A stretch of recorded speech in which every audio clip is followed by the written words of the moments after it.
Friends, कमल commercial channel में आपका स्वागत है। आज रामधारी गुप्ता भाग 2 एक्सरसाइज 8 का डिक्टेशन देने जा रहे हैं, जो एसएससी एग्ज़ाम को ध्यान में रखकर तैयार किए हैं। रेडी रहेंगे। स्टार्ट। महोदय, दूसरे शब्दों में आर्थिक, व्यापारिक निवेश और तकनीकी कारणों से द्वितीय महायुद्ध के बाद और शीत युद्ध के दौरान एशिया के देशों में पुनः धुंधलापन पैदा हुआ, लेकिन यह बात सही नहीं है कि एशिया की संस्कृति और सभ्यता को पश्चिम के प्रभाव और आधुनिकतम तरीकों ने नष्ट कर दिया।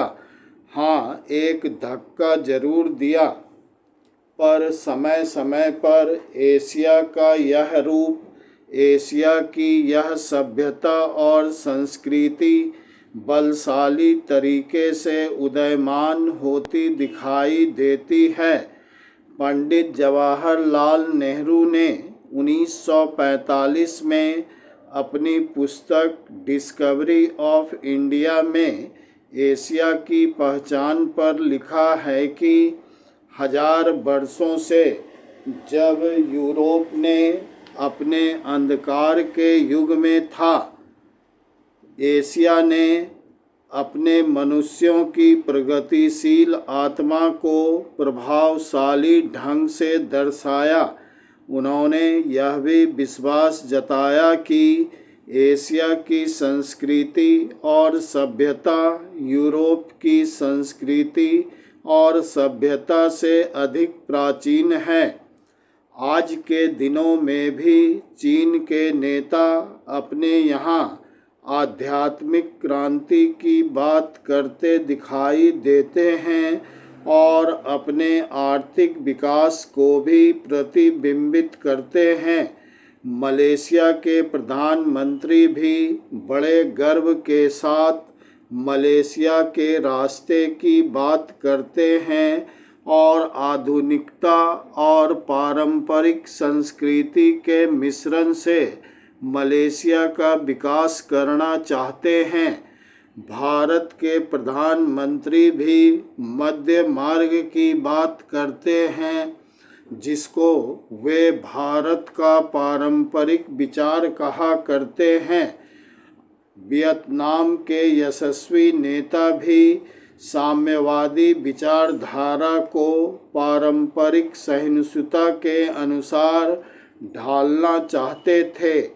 एशिया के इन सब नेताओं की समय समय पर की गई घोषणाओं का वर्तमान संदर्भों में पूरा अर्थ लिया जाना चाहिए, जो कि एशिया की पहचान को नए सिरे से बनाने में सहायक सिद्ध हो रहा है।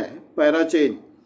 यहाँ यह भी बताना उचित होगा कि हाल के वर्षों में एशियाई देश, विशेष रूप से पूर्वी एवं दक्षिणी पूर्वी एशिया के देश, एशिया के सुदृढ़ देशों के रूप में उभरे हैं और इन देशों के आर्थिक विकास की दर विश्व के किसी भी अन्य देश के आर्थिक विकास की दर से अधिक है तथा जिनके आने वाले शताब्दी में विश्व आर्थिक व्यवस्था के निर्माताओं के रूप में उभरने की आशा है।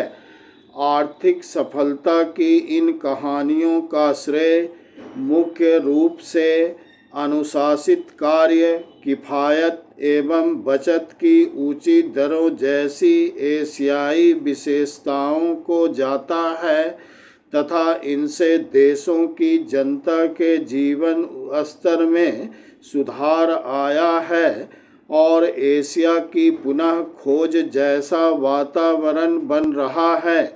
एशिया के देशों में अब आपसी भाईचारे की भावना उभर रही है।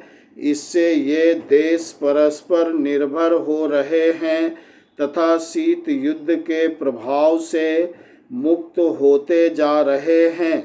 हमारी सरकार ने अपने एशियाई पड़ोसियों के साथ बेहतर संबंध बनाने में पहल करके इस बदलते रुख के प्रति सकारात्मक रवैया अपनाया है। इन सब प्रश्नों का जवाब आज उपलब्ध नहीं है, लेकिन समय समय इन प्रश्नों में ही इसके उत्तर मिलेंगे। एशिया अपने इन प्रश्नों के उत्तर में एक नए एशिया को जन्म देगा और अपनी एक नई पहचान बनाएगा। यूरोप और अमेरिका के आधुनिक औद्योगिक विकास में फ़र्क नज़र आता है। फ्रेंड्स, अगर आपको हमारा ये वीडियो पसंद आए तो हमारे वीडियो को लाइक कीजिएगा और चैनल को सब्सक्राइब कीजिएगा।